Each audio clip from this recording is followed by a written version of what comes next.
Boss, ano-ano mga motor mo? Pinapangalanan mo din ba? So yun no, ano mga motor ko, 4 yung motor ko, pero 3 yung nandito ngayon sa amin.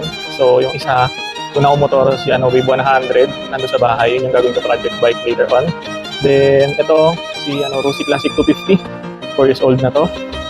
Then next, ito si ADB 160, 1 year old, ng Honda.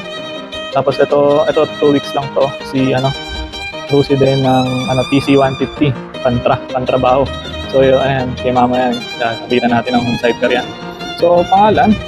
So, yun. Pangalan nito si, kasi medyo brusco, si Ronda Rusi. Ayan. Ronda Rusi yan. Kasi ito si ADB. ADB na Bonneby. Medyo mahirap pangalanan to. Tapos ito si Rusi din. Medyo, bago na pero lumang looks. Pero bago si Rusi Torres. So, yan. Yung mga pangalan nga.